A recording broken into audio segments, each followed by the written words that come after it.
Good morning students, कैसे हो आप सभी। फलोदी जिला स्तरीय लाइव कक्षा प्रसारण के अंदर मैं ममता बिश्नोई आपका हार्दिक स्वागत और अभिनंदन करती हूँ। तो स्टूडेंट्स, जैसा कि पिछली पार्ट के अंदर पिछली क्लास के अंदर आपने देखा था कि विज्ञान का जो फर्स्ट चैप्टर है इसको हमने स्टार्ट किया था। पहले पार्ट के आपके नाम क्या था? रासायनिक अभिक्रिया एवं समीकरण। यानी इस अभिक्रिया के अंदर, इन पार्ट के अंदर हम रासायनिक अभिक्रियाओं को पढ़ते हैं, किस प्रकार अभिक्रिया होती है, उनको संतुलित कैसे किया जाता है, क्या होती है रासायनिक अभिक्रिया, हमारे दैनिक जीवन में उनका क्या उपयोग है, उन काफी बातों को डिस्कस किया था।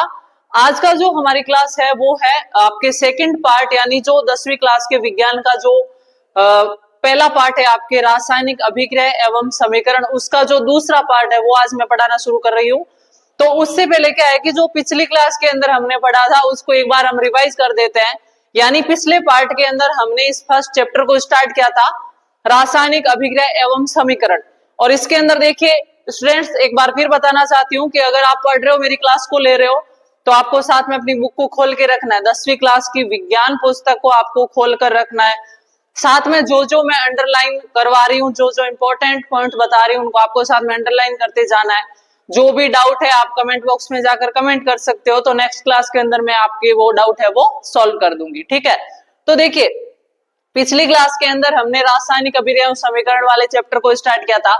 उसके अंदर देखिए हमने शुरू किया था रासायनिक समीकरण क्या होता है। मैंने बिल्कुल इजी वे में आपको समझाया था कि एक पदार्थ या एक या ज्यादा पदार्थ मिलकर एक नया पदार्थ बनाते हैं।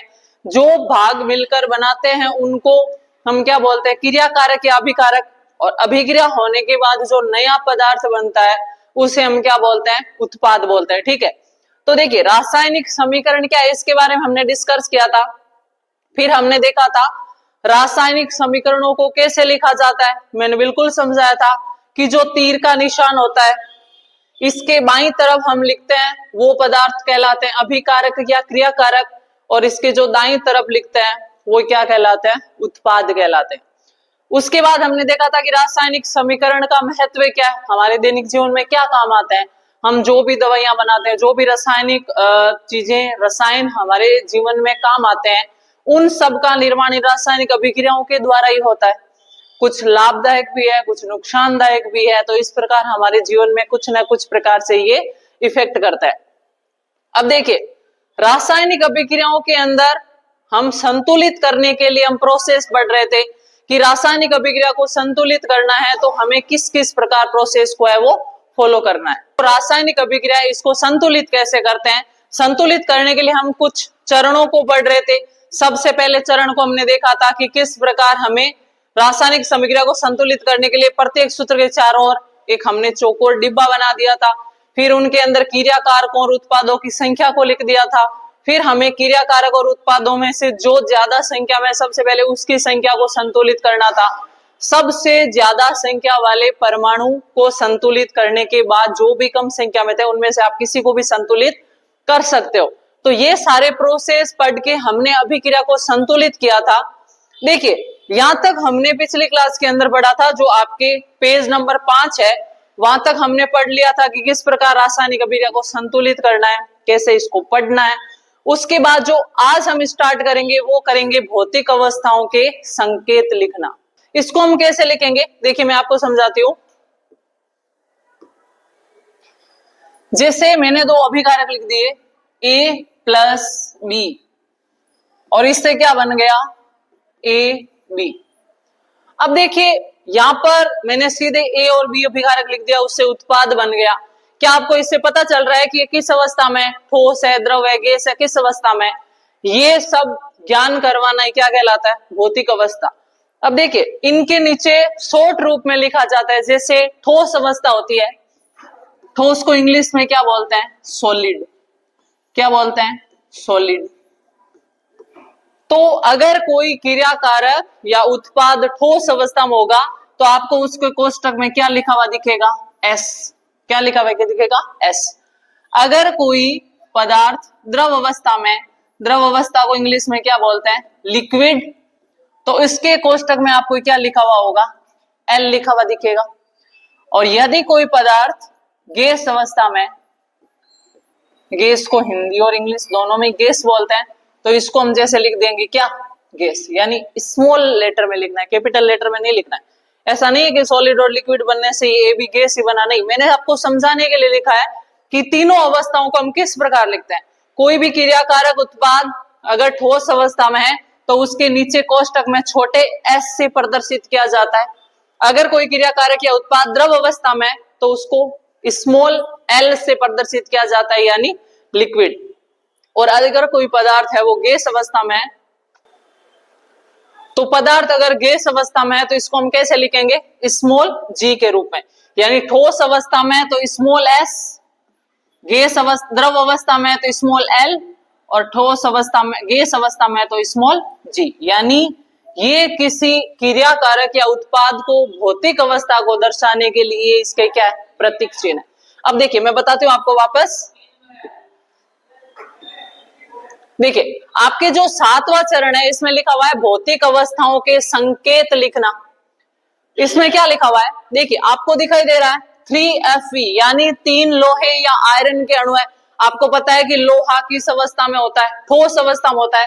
तो देखिए इसके कोष्टक में आपको एस लिखा हुआ दिखाई नहीं दिख रहा है। यहाँ पर अगर आपको साफ नहीं दिख रहा है तो आप अपनी बुक के अंदर देखिए, किताब के अंदर देखिए 3Fe, कोष्टक में क्या लिखा हुआ है, स्मॉल एस। इससे आपको क्या मतलब समझ में आता है कि जो आयरन या लोहा या Fe है वो किस अवस्था के अंदर है, ठोस अवस्था के अंदर। अगला लिखा हुआ है 4H2O। H2O किसका प्रतीक चिन्ह होता है, किसका सूत्र होता है, पानी का होता है, वाटर का होता है। तो H2O जल किस अवस्था में रहता है, नॉर्मली जल बोल दिया आपने तो मतलब वो द्रव है। तो इसके कोष्टक में क्या लिखा हुआ है, एल लिखा हुआ होना चाहिए, लिक्विड। लेकिन यहाँ पर जो पानी है वो पानी के रूप में काम में ना लेकर भाप के रूप में काम में लिया जा रहा है। और भाप आपको पता है किस अवस्था में होती है, गैस अवस्था में होती है। तो इसके कोष्टक में क्या लिखा हुआ है, जी। अब इन दोनों के मिलने से आयरन ऑक्साइड बनेगा, तो वो किस अवस्था में बनेगा, ठोस अवस्था में। इसके कोष्टक में एस लिखा हुआ है और साथ में H2, 4H2, यानी 4 अणु हाइड्रोजन गैस के निकलेंगे। तो H2 के कोष्टक में क्या लिखा हुआ है, जी लिखा हुआ है। आया कि नहीं आया आपको समझ में कि किसी अभिक्रिया के अंदर अभिकारक और उत्पादकों की भौतिक अवस्था को कैसे दर्शाया जाता है वो बता रखा है कि अगर ठोस अवस्था में तो कोष्टक में स्मॉल एस, द्रव अवस्था में तो कोष्टक में स्मॉल एल, और गैस अवस्था में तो कोष्टक में स्मॉल जी लिखा जाता है। ठीक है, देखिए इसमें क्या लिखा हुआ है, रासायनिक समीकरण को अधिक सूचनापूर्ण बनाने के लिए अभिकारकों तथा उत्पादकों के रासायनिक सूत्र के साथ उनकी भौतिक अवस्था को भी दर्शाया जाता है। अभिकारकों तथा उत्पादकों के गैस, द्रव, जलीय, ठोस अवस्थाओं को क्रमशः जी, एल, AQ या एस से दर्शाया जाता है। देखिए ये जो AQ नाम आया है, कभी कभी जलीय अवस्था को AQ, एक्वस, यानी जलीय अवस्था, द्रव ना लिख के अगर वो जलीय अवस्था के अंदर है तो उसको AQ भी लिखा जाता है। ठीक है, अभिकारक या उत्पाद जब जल में घोल के रूप में उपस्थित होते हैं तब हम AQ लिखते हैं। यानी कोई भी अभिकारक या उत्पाद जब किसी घोल के रूप में, जैसे मान लीजिए आपने शक्कर को लिया, शक्कर ठोस अवस्था में थी, लेकिन अगर आपने उसको पानी में घोलकर उसका घोल ले लिया तो हम उसके कोष्टक में क्या लिखेंगे, AQ, यानी वो जल में घुला हुआ पदार्थ है, जलीय अवस्था में, तो इसके कोष्टक में क्या लिखा जाता है, AQ। देखिए ध्यान दीजिए समीकरण में H2O के साथ G चिन्ह का उपयोग किया गया है। यह दर्शाता है कि इस अभिक्रिया में जल का उपयोग भाप के रूप में किया गया है। अभी मैंने आपको समझाया कि अगर नॉर्मली जल होता तो यहाँ पर लिक्विड L लिखा हुआ होता है, क्योंकि जल सामान्यतः द्रव अवस्था में रहता है। लेकिन यहाँ पर जल के कोष्टक में क्या लिखा हुआ है, G, मतलब जल की भाप का उपयोग किया गया है। प्राय हर रासायनिक समीकरण में भौतिक अवस्था को शामिल नहीं किया जाता है जब तक कि ये आवश्यक ना हो। यानी कोई भी रासायनिक अभिक्रिया आप देखोगे कि हर प्रकार की अभिक्रिया के अंदर आपको कोष्टक में सारी अवस्थाएं नहीं लिखी हुई होगी। जहां जहां पर रिक्वायरमेंट है, जैसे हाइड्रोजन है, हाइड्रोजन गैस के रूप में निकल रही है तो उसके कोष्टक में G लिख दिया। यहाँ पर लिखना जरूरी था, अगर सीधा H2O लिख दे, अवस्था नहीं बताते, तो हम इसको क्या मानते, लिक्विड या द्रव मानते कि नहीं मानते। लेकिन यहाँ पर बताना जरूरी था कि जल नहीं लेकर यहाँ पर क्या काम में ली जा रही है, भाप। और यही बात ये कहना चाहता है कि जब तक भौतिक अवस्था बतानी आवश्यक ना हो, प्रत्येक अभिक्रिया के अंदर क्रियाकारकों या उत्पादों की भौतिक अवस्था को दर्शाया नहीं जाता है। ठीक है, कभी कभी अभिक्रिया की परिस्थितियां जैसे कि ताप, दाब, उत्प्रेरक आदि को भी तीर के निशान के ऊपर या नीचे दर्शाया जाता है। देखिए आपने अवस्था तो ले ली आपने, क्रिया कारक ले लिए, उत्पाद बन गए। क्या क्रिया कारकों से उत्पाद बन रहे हैं, उनके साथ और कोई चीजें जरूरी नहीं है क्या? जरूरी होती है। कभी कभी कुछ अभिक्रियाएं ऐसी होती है, जैसे आप प्रकाश संश्लेषण को ले लो। प्रकाश संश्लेषण के अंदर अभिकारक क्या होते हैं? कार्बन डाइऑक्साइड और जल, उससे ग्लूकोज कार्बोहाइड्रेट बनता है। लेकिन क्या सिर्फ आप कार्बन डाइऑक्साइड और पानी को मिला दोगे मान लो रासायनिक अभिक्रिया में प्रयोगशाला के अंदर, तो क्या कार्बोहाइड्रेट बन जाएगा, ग्लूकोज बन जाएगा? नहीं। प्रकाश संश्लेषण के लिए आपको पता है कि एक तो पत्तियों में होता है, क्लोरोफिल होना आवश्यक है, दूसरा प्रकाश होना चाहिए। तो ये कुछ क्रिया कारक या कुछ ऐसे पदार्थ है जो अभिक्रिया को पूरा करने के लिए जरूरी होते हैं। तो इन पदार्थों को ये जो तीर का निशान होता है इनके ऊपर या नीचे दर्शाया जाता है। जैसे देखिए कार्बन मोनोऑक्साइड गैस के रूप में CO प्लस हाइड्रोजन गैस, इसको इस पदार्थ में बदलने के लिए, इस उत्पाद में बदलने के लिए आपको एक्स्ट्रा क्या चीज चाहिए? वो चाहिए आपको 340 ATM। ATM क्या होता है? दाब की इकाई होती है। तो इतना दाब अगर आप लगाओगे तो ये मेथेनॉल के अंदर बदलेगा। कौन? कार्बन मोनोऑक्साइड और hydrogen gas CH3 plus OH, CH3OH यानी मेथेनॉल। तो देखिए इनको इतना दाब चाहिए। उसके अलावा भी मैंने बताई प्रकाश संश्लेषण की अभिक्रिया में कार्बन डाइऑक्साइड गैस ले लिया आपने एक्वस यानी जलीय अवस्था के अंदर, और पानी के अणु ले लिए। साथ में आपको क्या चाहिए? अगर सूरज का प्रकाश और पत्तियों का क्लोरोफिल नहीं होगा तो प्रकाश संश्लेषण नहीं होगा। अब ये जो चीजें आपको क्रिया के अलावा एक्स्ट्रा चाहिए ना, इनको हम तीर के निशान के ऊपर या नीचे लिख सकते हैं। ऐसा नहीं कि हमने यहां पर लिख दिया प्लस सूर्य का प्रकाश प्लस क्लोरोफिल, नहीं, ये गलत होगा। जो दाब है, ताप है, इन सब को हम क्या करते हैं? तीर के निशान के ऊपर या नीचे दर्शाते हैं। आया कि नहीं आया समझ में? कार्बन डाइऑक्साइड, पानी का अणु, सूर्य का प्रकाश और क्लोरोफिल मिला तो क्या बना? ग्लूकोज यानी भोजन बना पौधों के अंदर। साथ में कौन सी गैस निकली? ऑक्सीजन गैस निकली।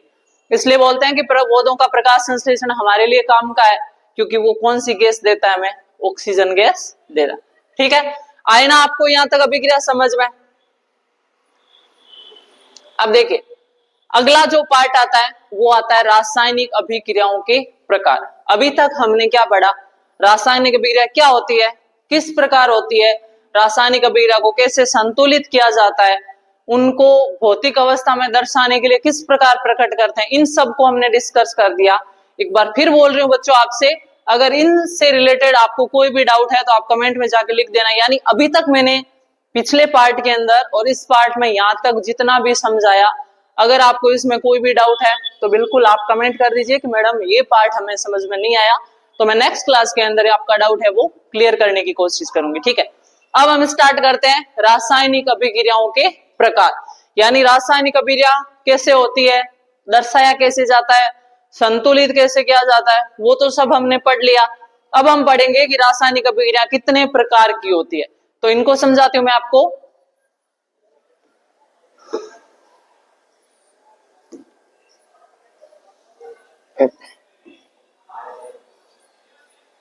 देखिए रासायनिक अभिक्रिया होती है रासायनिक अभिक्रियाओं के प्रकार।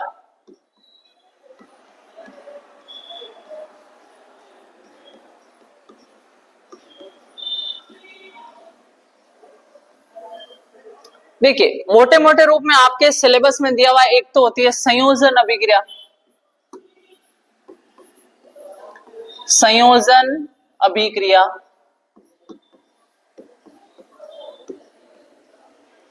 दूसरी दी हुई है आपके वियोजन अभिक्रिया।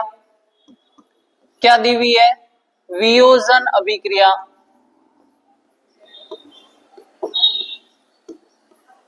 और तीसरी दी हुई है आपके प्रतिस्थापन अभिक्रिया, प्रतिस्थापन अभिक्रिया। ये जो प्रतिस्थापन अभिक्रिया है इसको विस्थापन अभिक्रिया भी बोलते हैं, विस्थापन अभिक्रिया।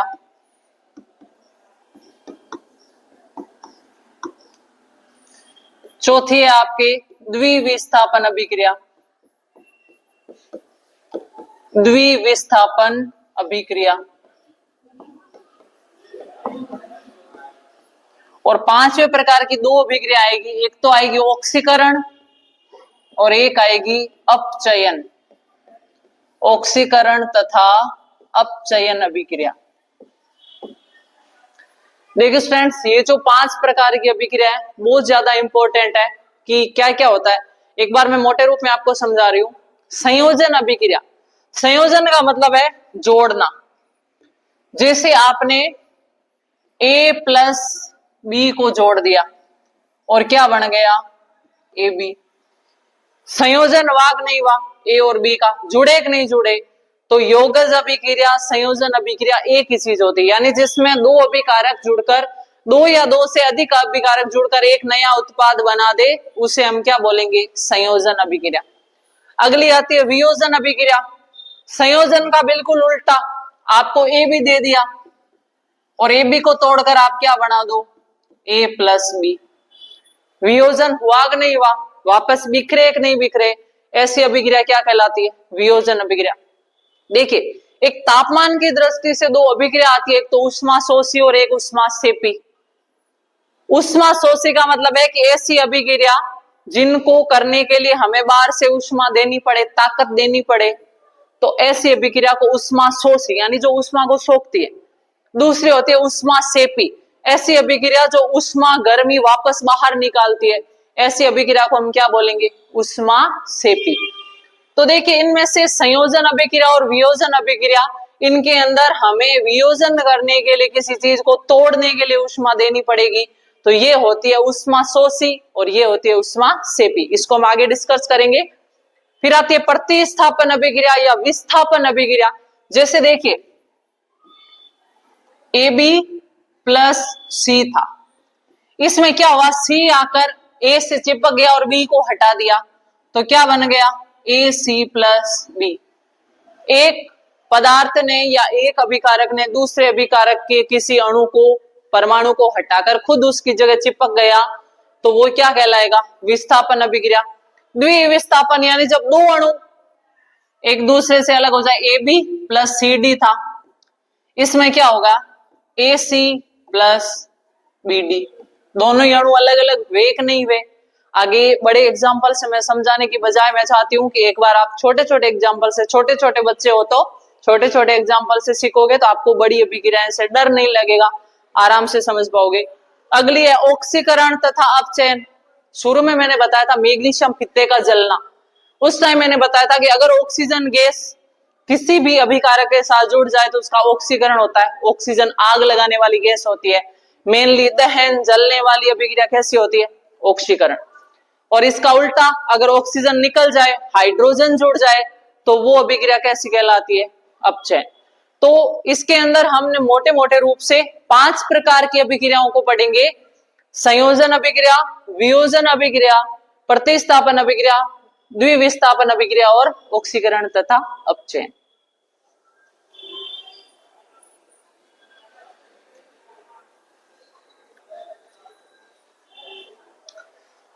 तो इनमें से अब हम एक एक करके विस्तार से पढ़ते हैं। सबसे पहले हम पढ़ते हैं संयोजन अभिक्रिया।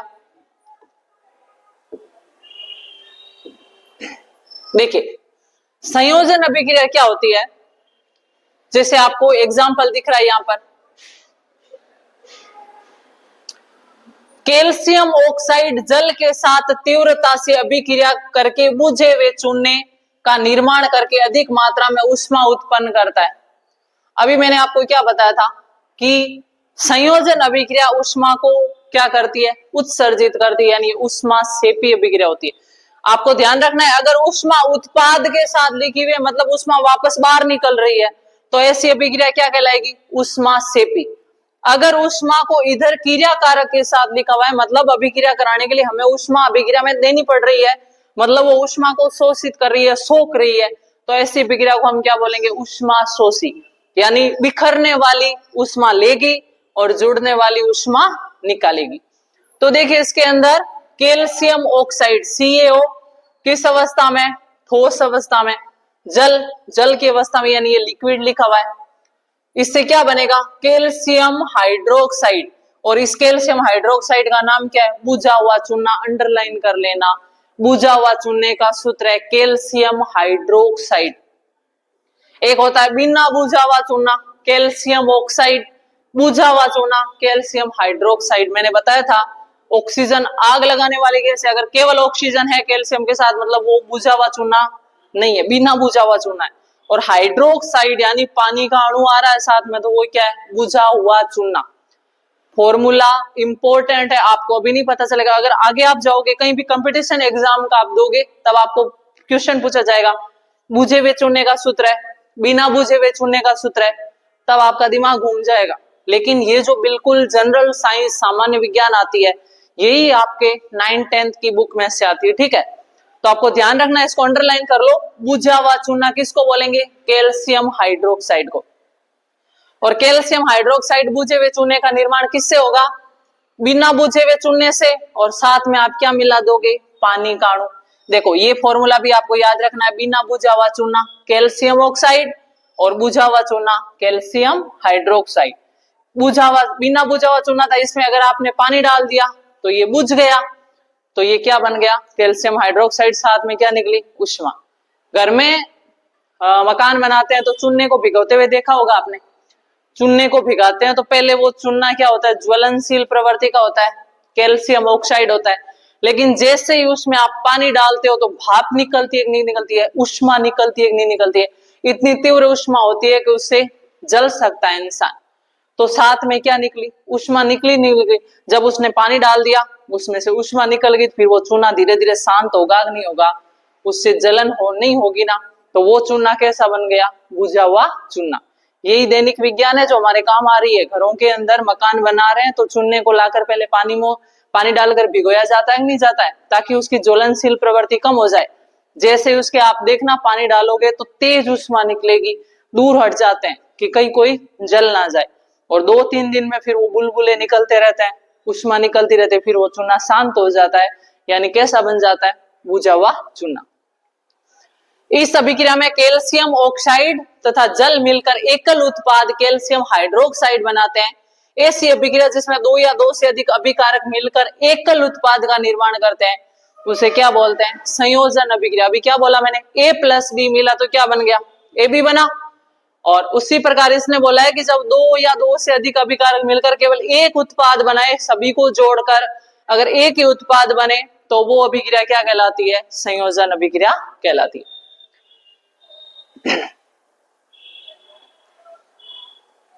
जैसे संयोजन अभिक्रियाओं के कुछ उदाहरण देखिए। कोयले का दहन। कोयले किसका अपर रूप है? कोयला कार्बन का अपर रूप है, इसलिए यहां पर क्या लिखा हुआ है? कार्बन। कोयला ठोस अवस्था में होता है तो S। कोयले का दहन यानी किसी भी पदार्थ को, किसी भी अभिकारक को जलाना है तो साथ में कौन सी गैस मिला दो? ऑक्सीजन। इसलिए ऑक्सीजन को आग लगाने वाली गैस कहता है। तो कार्बन प्लस ऑक्सीजन क्या बन गया? कार्बन डाइऑक्साइड गैस बन गई। ये किसका दहन हो गया? कोयले का दहन हो गया। ठीक है, ये किसका उदाहरण है? संयोजन अभिक्रिया का। क्वेश्चन आता है संयोजन अभिक्रियाओं के उदाहरण बताइए, तो आपको ये एग्जांपल 2-3 एग्जांपल है याद करने। ये आपको पूछ लिया सिंगल लाइन क्वेश्चन में, कोयले का दहन किस प्रकार की अभिक्रिया है? तो आपको याद रखना है संयोजन प्रकार की अभिक्रिया। अगला है हाइड्रोजन तथा ऑक्सीजन से जल का निर्माण करना। हाइड्रोजन गैस और ऑक्सीजन गैस मिलती है तो क्या बनता है? पानी बनता है कि नहीं बनता है? ये भी एक प्रकार का संयोजन अभिक्रिया है। अगला है ऊष्माक्षेपी अभिक्रिया कहता है। देखिए हमने ये भी देखा कि अधिक मात्रा में ऊष्मा उत्पन्न हुई, इससे अभिक्रिया मिश्रण गर्म हो जाता है। जिन अभिक्रियाओं में उत्पाद के निर्माण के साथ साथ ऊष्मा भी उत्पन्न होती है उन्हें ऊष्माक्षेपी अभिक्रिया कहते हैं। इसको अंडरलाइन कर लेना। कहां से? जिन अभिक्रियाओं में उत्पाद के निर्माण के साथ साथ ऊष्मा भी उत्पन्न होती है ऐसी अभिक्रियाओं को क्या बोल देंगे? ऊष्माक्षेपी रासायनिक अभिक्रिया कहते हैं। ऊष्माक्षेपी अभिक्रियाओं के देखो इसने कुछ उदाहरण दिए, जैसे प्राकृतिक गैस का दहन। प्राकृतिक गैस किसको बोलते हैं? मेथेन को। CH4 मेथेन का दहन किया यानी साथ में ऑक्सीजन गैस मिलाई, तो एक तो कार्बन डाइऑक्साइड गैस बनी, पानी बना, और साथ में क्या निकल गई? ऊष्मा या ऊर्जा। क्या आप जानते हैं कि श्वसन एक ऊष्माक्षेपी अभिक्रिया है? हम सभी जानते हैं कि जीवित रहने के लिए हमें ऊर्जा की आवश्यकता होती है। यह ऊर्जा हमें भोजन से प्राप्त होती है। पाचन क्रिया के समय खाद्य पदार्थ छोटे छोटे टुकड़ों में टूट जाते हैं, जैसे चावल, आलू, ब्रेड में कार्बोहाइड्रेट होता है। इन कार्बोहाइड्रेट के टूटने से ग्लूकोज प्राप्त होता है। यह ग्लूकोज हमारे शरीर की कोशिकाओं में उपस्थित ऑक्सीजन से मिलकर हमें ऊर्जा प्रदान करता है। इस अभिक्रिया का विशेष नाम श्वसन है, जिसका अध्ययन हम अध्याय 6 में करेंगे। ये मानव की एक जैविक क्रिया है श्वसन, जिसको हम जैव प्रक्रम नाम का टॉपिक है आपके, उसके अंदर हम पढ़ेंगे। लेकिन अभी आपको क्या ध्यान रखना है, हमारा जो श्वसन की प्रक्रिया है ऊष्मा सेपी अभिक्रिया, ठीक है। शाक सब्जियों का विघटित होकर कंपोस्ट बनना भी किसका उदाहरण है, ऊष्मा सेपी। और इसके बाद आती है अगली वियोजन या अपघटन अभिक्रिया। तो देखिए अभी इस अभिक्रिया को हम नेक्स्ट क्लास के अंदर डिस्कस करेंगे, क्योंकि मैं छोटे छोटे पार्ट के अंदर बिल्कुल आपको इजी वे में समझा के पढ़ाना चाहती हूँ। क्योंकि एक साथ अगर मैंने सारा पढ़ा दिया तो आपके हवा की तरह ऊपर से निकल जाएगा, कचरा हो जाएगा दिमाग में। इसलिए हम छोटे छोटे पार्ट्स को पढ़ते हुए, और फिर दोबारा बोल रही हूँ मैं आपको कि अभी तक मैंने जो इस पार्ट में पढ़ा है उसमें कोई भी बच्चों को डाउट हो, अभिक्रियाओं के प्रकार से संबंधित समझ में नहीं आया हो, या एक अभिक्रिया हमने विस्तार से पढ़ी अभिक्रिया में संयोजन अभिक्रिया, तो उसमें रिलेटेड कोई डाउट हो, संयोजन अभिक्रिया में कोई भी डाउट हो, ऊष्मा सेपी, ऊष्मा शोषी में कोई डाउट हो तो आप कमेंट बॉक्स में कमेंट कर दीजिए। और कोई डाउट नहीं हो तो जो जो मैंने अंडरलाइन पॉइंट करवाए उनको तो बिल्कुल आपको याद करना है, और उसके साथ ही जो मैंने आज क्लास में पढ़ा है वो आपको घर पे सेल्फ स्टडी भी करनी है, ठीक है। तभी आप अपनी तैयारी है वो बढ़िया कर पाओगे। तो इसी शुभकामना के साथ मिलते हैं नेक्स्ट क्लास के अंदर। तब तक के लिए थैंक यू सो मच।